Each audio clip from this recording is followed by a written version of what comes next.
5.6 billion pesos initial public offering ang isa sa pinakamalaking retail store. Binuksan na ng Philippine Stock Exchange. Ang detalye niyan, alamin natin mula sa aming kasamang si George Bandola. Binuksan ngayon ng Gaisano Group ang 5.6 billion peso initial public offering nito sa Philippine Stock Exchange sa ilalim ng Metro Retail Stores. Ang Metro Retail Stores ang tinuturing na pinakamalaking retail store sa bansa ngayon na may 45 departments sa buong bansa. Base sa prospectus na isinumite sa Securities and Exchange Commission, nagkakahalaga ng 6 pesos and 10 centavos per share ang ini-offer ng Metro Retail sa 920 million shares.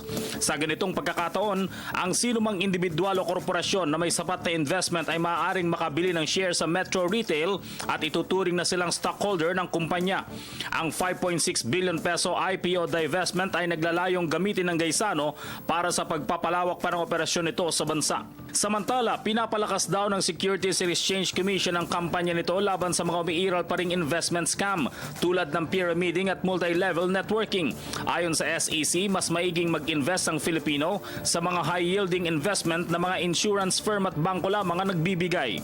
So these scammers would put up several corporations. So when the regulators are tracking down on these corporations, they will transfer the activities of the corporation in another registered entity and then transfer it to another entity and then transfer it to another entity. So that's the nightmare for SEC, for regulators.